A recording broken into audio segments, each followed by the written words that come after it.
Good afternoon. Thank you all for being here with us today. Thank you so much for your patience. We have a lot of things to cover today. A lot of them are very important to our residents. And with that, I will turn things over to the mayor. Because we are on a bit of a time constraint, we won't have a whole lot of time for questions at the end. So listen up and just get all your information from the presentations. Good afternoon. Thank you for joining us. Always enjoy the opportunity to speak before you to our public. Let's begin with a subject that we discussed with you in one of our more recent press conferences, and that is the launch of our new parking meters. Lots of discussion about the meters have been taking place around town. We received a lot of questions about the system. So last week we invited representatives from SP to come and make a presentation which will hopefully clear up some of the misinformation about the meters. I'd like to invite Casey Robinson and Jai Keaton forward to speak to this. I do want to be clear that we will be as sensitive as we can during this time of transition, but it's absolutely necessary that as a city we stop leaving on the table important revenue that helps accomplish the many things that residents ask about. When you ask about roads, when you ask about how we maintain the beautification of our right-of-ways, all of those things are accomplished through revenue, through money.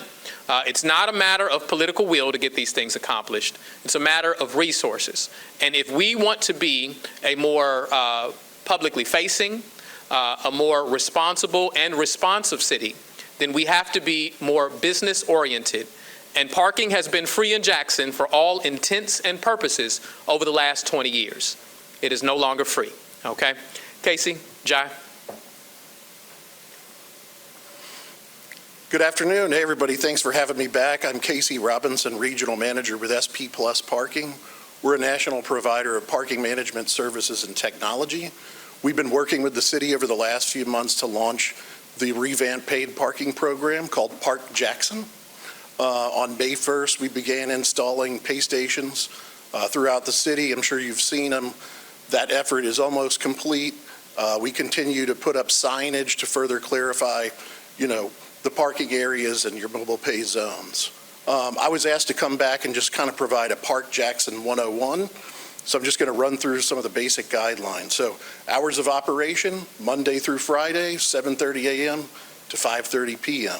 The rate is $1 an hour across the whole city right now with a 2-hour max. The 2-hour max is intended to make churn on the street and ensure that there's always a space available if you need to park. We are assisting with enforcement, writing tickets for expired meters, as well as life safety violations like people parking in the median. We continue to evolve this program. It's going to be a work in progress as we go. Right now, we're really in a data gathering period. We want to get the system up and running and gather data to make more informed decisions going forward. We want to make sure everybody has access to information about how to get in touch with us and how to appeal a ticket or basic information about the parking system, ways to pay. You can go to parkjackson.com. You could email us at parkjackson@spplus.com. And there's links on the website for appealing citations and other information you might need there. Jai, did you have anything you wanted to add? No, that was good. Okay. What I would say, speaking to the mayor's point, we do understand that this is a sensitive issue to the greater community, so we are committed at walking the community through this process and continuing to engage with the community. I've reached out to some of the business owners in downtown Jackson. I will be introducing Casey to them to kind of talk to them about the experiences. As we go through this process, where we need to make modifications, the team will get together and consider those things. But we ask that you all be patient with us during this time and support the project. Thank you. Yeah, so with the 2-hour limit, in any given block, there's been some questions about, hey, if I want to park longer, where should I go? We're encouraging the use of off-street parking facilities such as parking lots or garages to fit those longer-term needs. I know monthly parking is available at those places if you need long-term parking regularly. And lastly, ways to pay for on-street parking. So just wanted to catch that. We've got kiosks on almost every block where there's paid parking. They have instructions not only on the screen, but step-by-step instructions on the side, as well as the mobile pay zone number you can use to pay with your phone. You can also pay using a text-to-pay function, so you're texting your zone number to a phone number. It sends you a link to a responsive web page where you can pay. Additionally, there's the Passport app. You can download that and use that to pay for your parking. Thank you, everybody. Casey and Jai, if y'all can hang around, I'm sure that there will be questions towards the end of the press conference with respect to the parking meters. I will add this, that, we, as I said, will be sensitive to residents as they become acclimated and familiar with these parking meters. Now, if someone simply just does not want to pay the meter because they haven't been paying for the last 20 years, that is not reason enough, right, in order to excuse it. You don't go to any other city of Jackson's size or larger and expect that parking will be free. When I was in Houston, right, I didn't have the benefit of saying, hey, y'all, I'm new here. Give me some time to understand how these parking meters work. They gave me a citation when I was in a space that was for paid parking. You don't go to Washington, D.C., right? They're one of the worst cities. That lovely city. My mom's from Washington. I'm not speaking about it as a city. But they are absolutely very, very strict about their parking requirements. And so just the desire that you want to be as close to your building as possible, we have to become like a downtown. A downtown is an area where it is an area which generates commerce, and our expectation is that you will make parking accommodations for long-term and more frequent visits downtown if you are someone who works downtown. Moving forward, and switching the page, I'd like to bring up my good friend Ricky Thickpen and our friends from Visit Jackson, as we are happy to celebrate 601 Day. Last year, Visit Jackson unveiled a brand new concept called 601 Day that paid homage to the 601 area code. This is the second year celebrating 601, and we are excited to unveil the details of this amazing day. Ricky, I'd like to ask that you step forward and give more clarification. I will take a moment for all of the other high schools. Callaway High School has been saying for a long time, 601 runs the 601. That's 601 Beasley Road, so I can think of no better name for this day. Thank you. How you doing? Thank you, Mayor, and at the alum of Jim Hill High School, we support that. Yeah. Again, we are excited at Visit Jackson to announce the second annual 601 Day. It is a time for those that live, work, and play in the capital city in Jackson, Mississippi, or those who just have an area code of 601 to celebrate all things wonderful and great about their area code and their city, their capital city. It is, so you hear me talk about collective ambition. This is a collective celebration. This was a great opportunity that Visit Jackson didn't have to really create anything because there are already assets that are amazing going on throughout the city. This year, you don't have one day. It's not just 601 Day.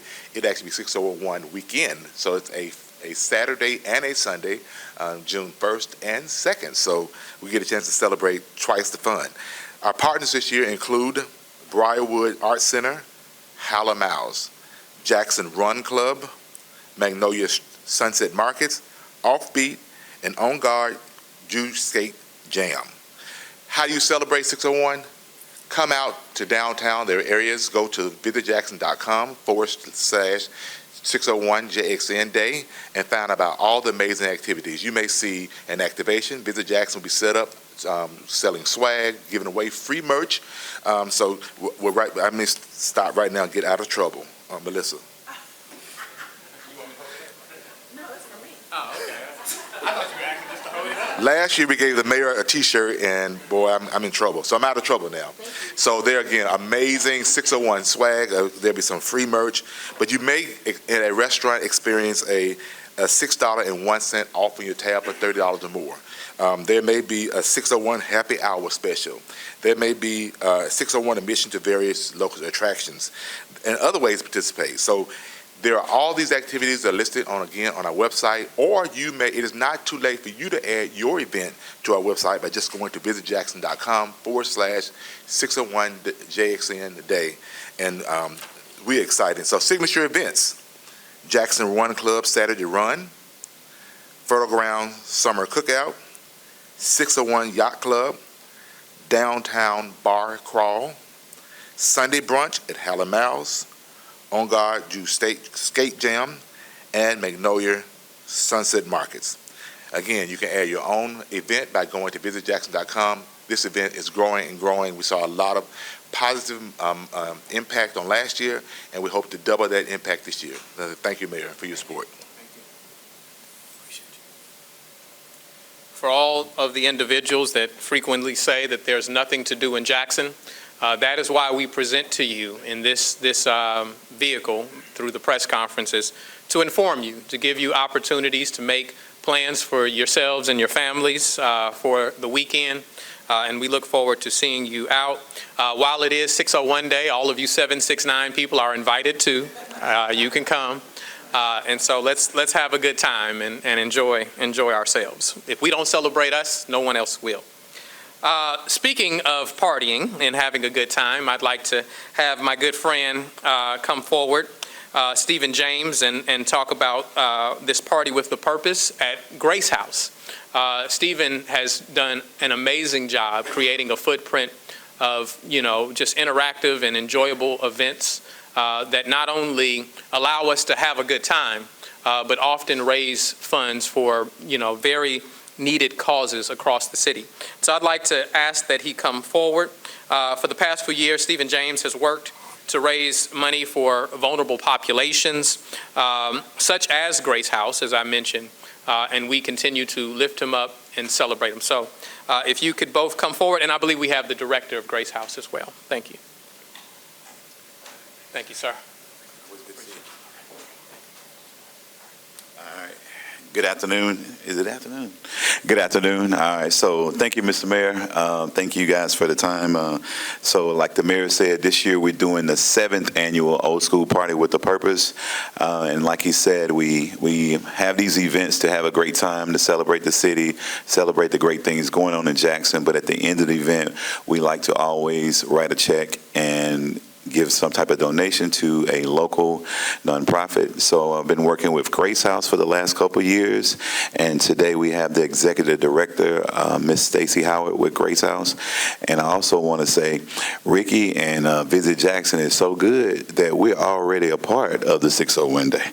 So I talked to Miss Kim Lewis and his team last week. They're great at getting information out.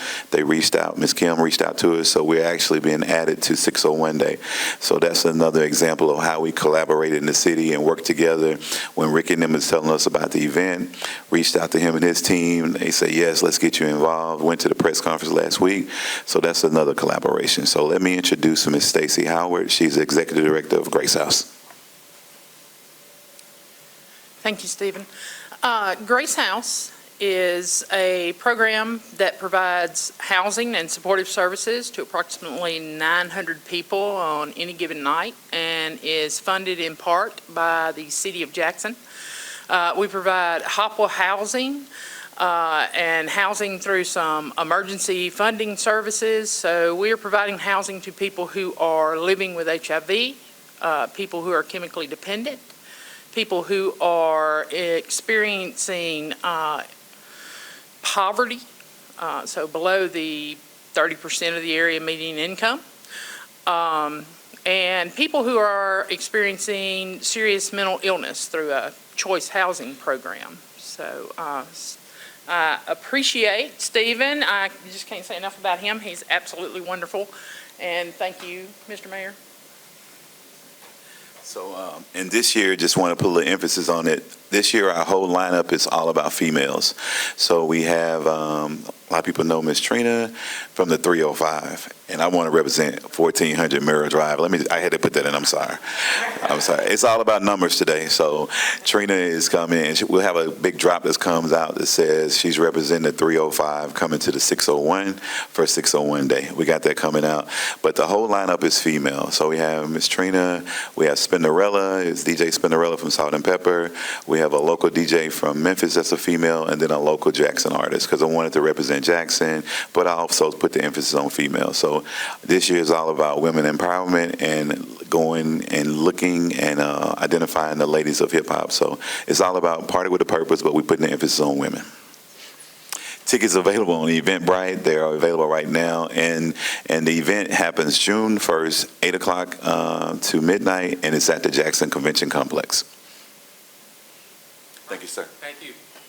Thank you for the Lord's work that y'all do. I can't believe y'all gonna have Spinderella there? Man, y'all don't know nothing about Spinderella. You know, some of y'all figure out about Salt and Pepper.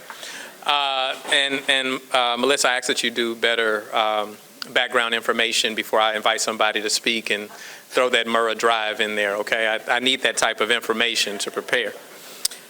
So there is somewhat of a theme today, whether we're talking about 601 Day, whether we're talking about the Party with a Purpose with Grace House.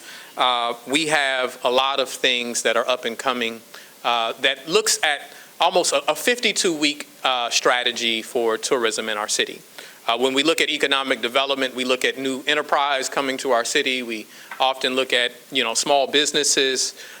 When you have a 52-week strategy of tourism, that helps facilitate the growth of those more permanent fixtures in your city.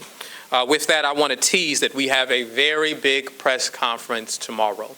And so I invite y'all there. We've been looking forward to this announcement. I'm looking at some of the team from planning and development. Yika, job well done. We won't talk any further about it right now. But this is not only an opportunity for the immediate future, but it reflects back on something that Jacksonians have been asking me about for years. And so we're happy that we're going to be able to announce this tomorrow. And if you want to know what it is, be there. And that will be at 3 p.m. I guess you got to know where to go to be there. Just search the city, find out. Thalia Mara Hall at 3 p.m. tomorrow. Once again, at Thalia Mara Hall at 3 p.m. Say that one more time. I can't hear their conversation. But please be there at 3 p.m. For that very special announcement. I'd also like to bring forward Dr. Abram Muhammad, our Parks and Rec Director. We know that the USDA recently did an inspection of our Jackson Zoo, and there were some areas of non-compliance that I feel pretty confidently that we will be able to get taken care of in short order. But I'd like Mr. Muhammad, who can speak best to it and is doing a great job, to talk about it. Thank you, Mayor. Appreciate it. All right. Thank you, Mayor. Good afternoon, everybody. Just to get right into it, we had an inspection to take place from the USDA around the latter part of February, early part of March. And in that inspection, we did not pass where there was some food items to where it is housed, the meat items as well as some dry food items.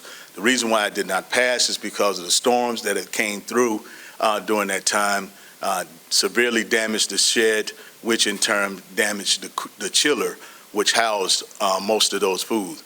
What we did at that time is we improvised. We got some refrigerators out there and put the refrigerators and installed them to better take care of put the food in at that time so that we would not lose any food and that the animals would not go without being able to be fed.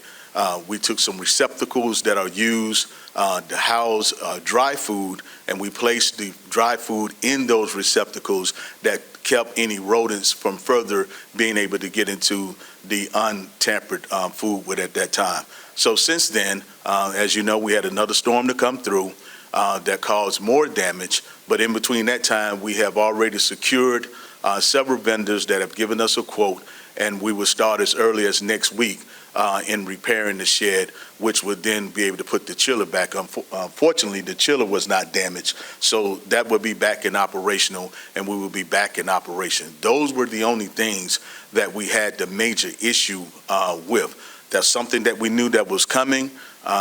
We knew to be on the lookout for it. The inspector told us ahead of time that those things would take place, and so we went to work right away to take care of it. I want to ensure everyone that at not one time were any animals at any given time was at risk of not being fed, or any of the food that had been purchased that went lost or spoiled or anything to that degree. Once again, not one animal went without anything. There was no damage caused to any animals, nor were there any food that was lost at that time. In addition to that report, there was a mentioning of a door that is used to where our primates are housed. This door is a door that's been there for some years now, and it's in need of repair. We have secured 2 vendors for that as well, and we are working within our budget to get that taken care of so we can get that door fixed. It's not a door that caused us to fail an inspection or anything to that degree, but it was an inspection part that gave us a cautionary point that we're taking proactive measures to keep from going to a failing situation where that is concerned. While we're talking, we may as well go ahead and address the tree issues too. We know that the trees are being down. That's something that needs to take place, and those trees will start being picked up in your area as early as next week as well too, which is the reason why I'm coming in, running in the door now, is because we was on the phone with several contractors, making sure they understood which ones that we needed to have picked up right away, and which ones that we felt could pose further issues in terms of needing to be cut down that are damaged due to the weather that took place, and if another was to come through, could possibly cause more damage. So we took a more proactive approach to make sure that those trees are coming down too. So that's what we have in terms of what you may have read where the zoo is concerned. Want to just come and give some clarity as to exactly what took place with that and what we're doing where the trees are concerned that came down from the damaging winds. Okay? Mayor, anything else? All right, thank you. I want to iterate once again, not one animal We got you. went without eating anything. Yeah. I may have missed a meal that day worrying about them, but they did not. Okay, thank you, sir. Thank you. Once again, I want to commend Dr. Muhammad for his great work. And it's important that we share this information, because when, a violation like this gets out, then it gives the impression that someone's asleep at the wheel, and it is anything but to the contrary. Just as we have residents who've had trees and storm damage on their homes, we have many, many city facilities. And so the likelihood that some of those facilities, when we have a bad storm or event like that take place, could be damaged as well, is just as feasible and likely as it is to residents within the city. Moving forward, I'd like to invite Captain Jacqueline Thomas forward. Residents have asked about the drag racing going on in the city. To be clear, this has been something that not only JPD has been contending with, but other law enforcement agencies across the city, and for that matter, across the greater Jackson area. And so we are aware of it. We are trying to do coordinated efforts and initiatives to combat it. Some of the drag racing is an adverse effect of some things that we've done over the city to improve over the last few years. It used to be that the roads were in such bad condition that no one dare thought about drag racing. We know we need more roads to be done, but when you look at Northside Drive, nobody would ever have driven down Northside Drive and considered drag racing. And so this is a challenge that, with one solution comes another challenge which presents itself. But I have full faith in the ability of the men and women of the Jackson Police Department to deal with this. Captain Thomas. Appreciate it. Thank you, Mayor. In the absence of Chief Joseph Wade, I'll speak about the plan of action that has been enforced with the Jackson Police Department for several months now as it relates to drag racing in the city of Jackson. It's not just in one particular area, but across the city as a whole. So our plan of action was to pull in our resources with our traffic division, the precinct officers in the patrol division, and along with Hinds County Sheriff's Department, who also participated in helping us increase visibility of our officers as well as patrol on the streets in the areas where we were receiving complaints of drag racing.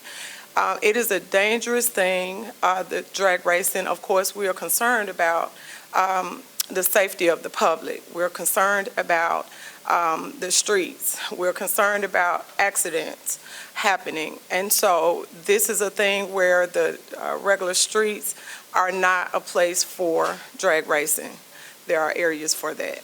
So the plan of action with the Jackson Police Department is to enforce obstruction of the roadway, rules of the road, disturbing the peace, because they're not only just drag racing on the main thoroughfares, but also within residential areas. So we want to make sure that the citizens know that they have a resource to call the Jackson Police Department when and if they see gatherings of that may be potential drag racing. They can reach out to 601-960-1234. They can also reach out to the police captains over each precinct. Those numbers are reflected on the Jackson Police Department Facebook page and web page, as well as we do have our Crime Stoppers numbers so that we can identify the organizers for these events.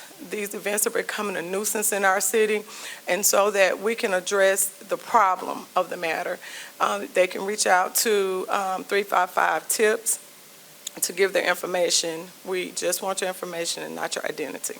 Thank you. Thank you.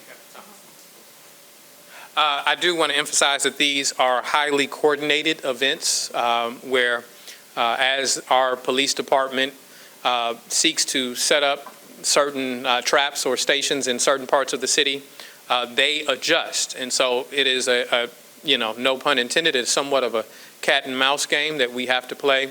But we are determined in order to stop this. And I want those that are participating in this to know that the range of penalties, this isn't simply, a citation for speeding. You could receive a felony for endangering people and the scale of things that are taking place. I'd like to also, as long as we are on the discussion of felonies and issues that we contend with as a city. As we know, not only in Jackson but across the nation, as the weather warms up, it is frequent that the rate of violence in the city experiences an uptick statistically. That has happened every year in recent memory. And so we are continuing to have initiatives to make our community safer. Our police department is working hard. To be clear, JPD is doing their job. JPD is absolutely crushing the crime solvability rate for the nation. We are well above. I believe the last information I received, we are in the 70 percentile in terms of crime solvability rate right now, which means that when violence takes place in our community, typically an arrest is made and someone is held accountable. The other thing that we know is that a high number, in fact, nearly half of the violence that we've experienced in our city this year and in recent years has been due to interpersonal relationships. I know when I tell people that, some people don't know what I mean by that. What I simply mean is that the victim and the perpetrator know each other. They have a relationship of some type with each other, whether long-standing or brief, right? And a conflict ensues. And that is why we're not only investing in resources to pay our police officers, to equip them with the tools that they need, but that we can also root out the the trauma which is taking place in our community. And so quickly, because we're running out of time, I do want to invite Ms. Keisha Coleman forward to talk about our Office of Violence Prevention and Trauma Recovery. We want you to know that this resource is here. This is not only for those individuals that are dealing with a conflict that has not gotten to the point of violence. This is also for families that have experienced the violence, so that we give you the proper tools and resources in order to deal with your unfortunate circumstance and event. Thank you. Thank you, Mayor. We are here at the Office of Violence Prevention and Trauma Recovery. We have started an initiative called the Revive the Village Initiative. And Revive the Village is an initiative in Jackson, Mississippi, not only to decrease crime, but also to help those families recover from the traumas of crime. And one of the biggest platforms of that is youth development. As the summer comes, of course, we know statistically the rate of violence is upticked about 39%. And it was actually 42% from 2018 until 2023, with a large percentage of that being youth committing these violent crimes. So to address that, we want to make sure that we're more visible in the community. You will see a trauma van, and what the trauma van is going to go around and address people and meet them where they are. If they're having traumas in those neighborhoods that we're considering the hot spots, we're going to be out there engaging in the community, in activities, and with those families, trying to reduce retaliation and mediate conflict between those interpersonal relationships. We also have summer engagement activities lined up for kids, which includes culturally relevant programming for youth, job training, job preparation. We're going to partner with Parks and Recreation for different programs, and we're also going to be offering training and technical assistance to agencies that already exist, because what we want to do is invest in the infrastructure and the capacity of the organizations that are already in Jackson. So we don't want to see, even though, like the mayor says, the police are doing an awesome job in prevention, but we also want to address the need for trauma recovery. So investing in those community-based organizations that's already doing the work and helping them build their infrastructure. And if you have any questions about the agency, the number to call is 601-952-8341. And our office is located at 633 North State Street. Thank you. All right.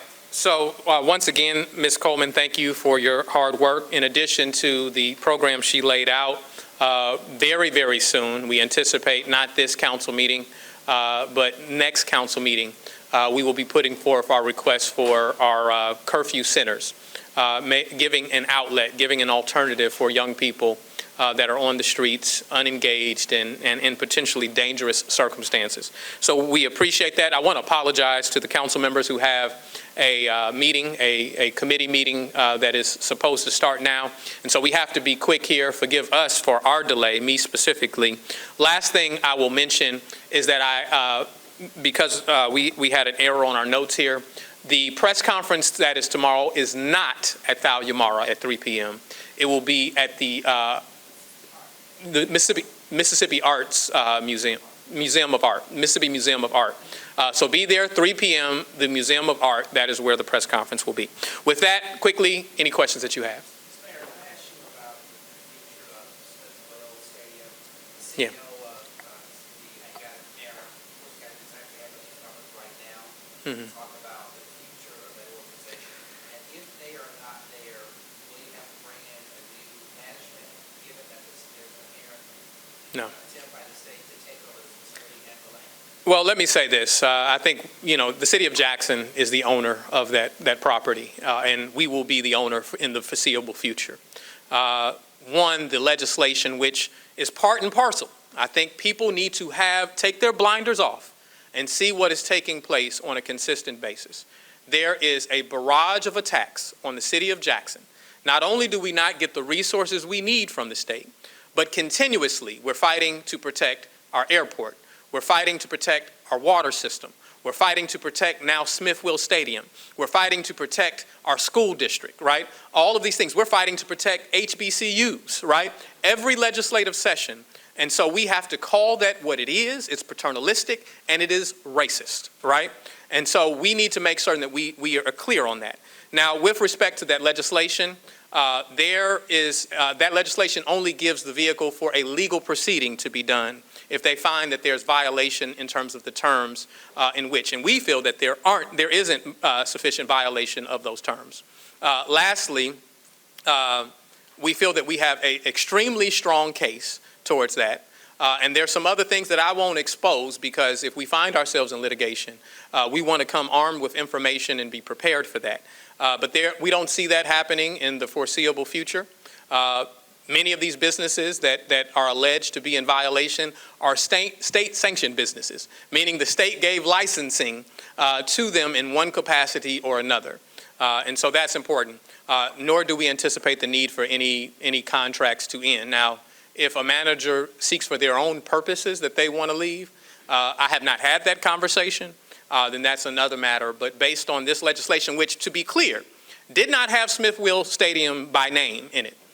It was put on the back page of an appropriations bill where it gave the legal description of Smith-Will Stadium. If you're on the up and up, if you have legitimacy in order to make an attempt like this, then you don't find ways to hide the name within the document. I guarantee you there were people who voted for that appropriation bill and had no idea what property they were speaking of because they did not put Smith-Will Stadium by name.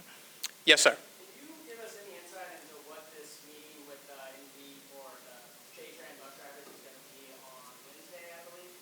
Yeah, what you would anticipate. No, they listed a few reasons. We have not had an opportunity to, I have some speculation, but I want to leave my mind open to the things that they may present. I've met with MV and we wanted to meet with the union as soon as possible.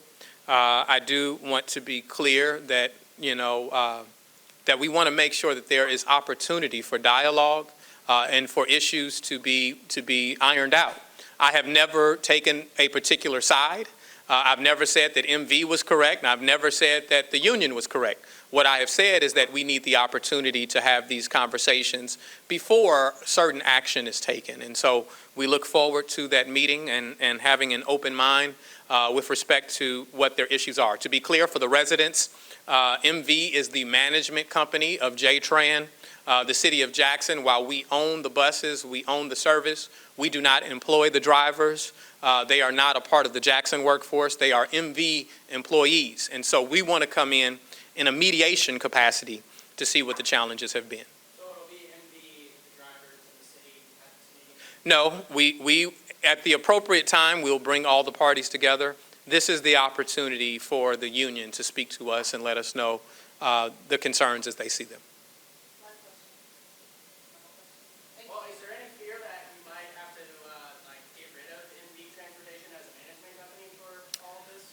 It would be premature for me to put that type of fear into the atmosphere or state that concern.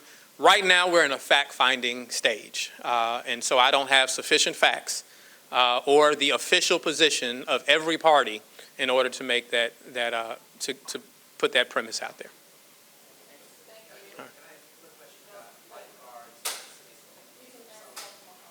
We'll make Dr. Muhammad available to you.